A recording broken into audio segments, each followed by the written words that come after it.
Hey there, friend. So come grab your tea or coffee and come sit by me, because today we are talking about something that every woman goes through, and yet somehow we're expected to suffer in silence or not talk about it. Yeah. I'm going to talk about menopause, perimenopause, and the long, painful, winding road that leads us to all of that. So I just want to say, before anything, if you are feeling however you're feeling, you're not losing your mind. You're not broken, and you're definitely not alone.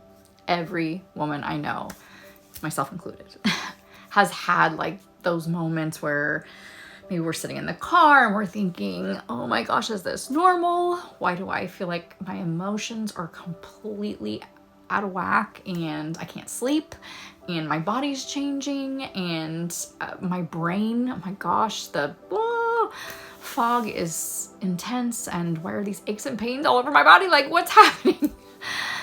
But if that's been you, same, every symptom, whatever, you name it, night sweats, brain fog, anxiety out of absolutely nowhere that drives me crazy and feel like I'm crawling out of my skin, and then plus bonus round of why am I crying for absolutely no reason at all.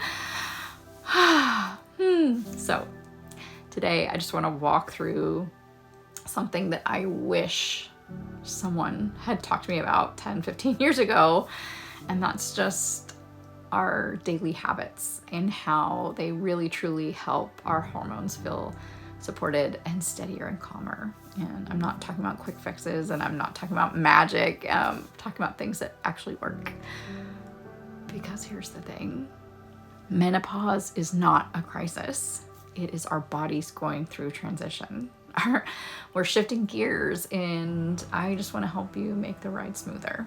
So first, I just wanted to share with you, I've been doing this for a long time, trying to figure it out on my own, but there was a moment when I realized I had to start taking it seriously. So I'm a teacher, and one morning I'm in front of my class, room full of teenagers, giving a lesson I've done many, many times before, completely lost my train of thought.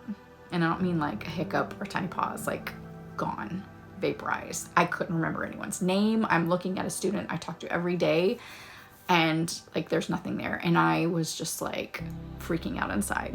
I tried to laugh it off, but really I was thinking, okay, something is actually happening to me. Something is not right. Like, I need help. This is not okay. And that kind of kicked off this whole journey of me learning, experimenting, researching, talking to experts, talking to people that have gone through it, talking to doctors, talking to everybody. And through a lot of trial and error, I found some things that actually help, and science-backed things that really help make this crazy experience not so hard. So I just want to address, yes, there's HRT, and if it works for you, that is awesome. Many women do great on it. Unfortunately, many of us don't, including myself. So if it works for you, fantastic. Definitely a conversation to have with your doctor. But what I'm talking about are just daily choices that experts, scientists, doctors agree will help us regulate our mood, our sleep, our stress. So 3 of the biggies in menopause. And I just want to break it down in a way that is going to help. So first, I want to talk about just like these daily rituals. Okay, so first one is in the morning, hydration and protein. So starting your day with like 12, 16 ounces of water and somewhere like 20, 30 grams of protein is going to stabilize your blood sugar. And that means steadier moods and fewer hot flashes. And, that's a huge help in itself. So what might that look like? I will sometimes have like Greek yogurt with berries or eggs and spinach. One of my favorites is a protein smoothie. It's easy. It doesn't have to be fancy. Just be consistent. Water and protein. Okay.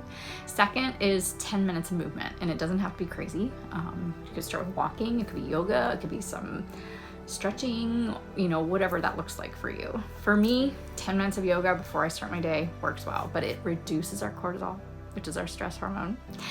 And cortisol is tightly linked to menopause symptoms. So huge benefit. So if you've been waking up with anxiety or having stress, This will definitely help. Third, we need to do a nervous system reset. Just like a moment, you can take like 2 minutes. So it could be 2 minutes of deep breathing. You could do it in the car. A gratitude list. Gratitude is very healing. It could be going outside and sitting in nature, having a hot cup of tea with no device.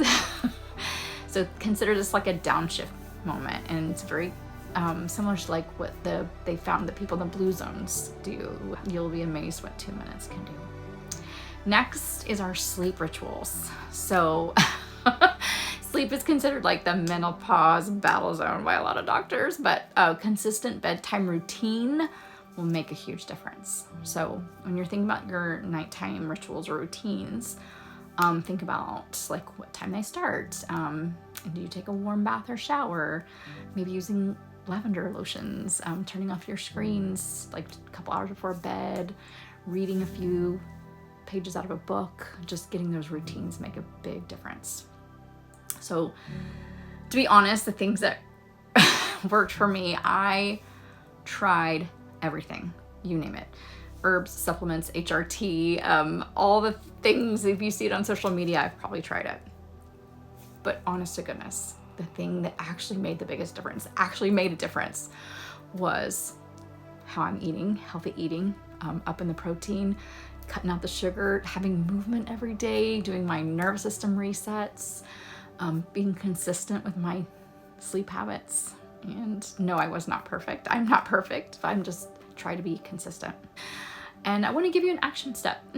So I want you to start your own blueprint by choosing one habit to add to your routine. So maybe it's more protein.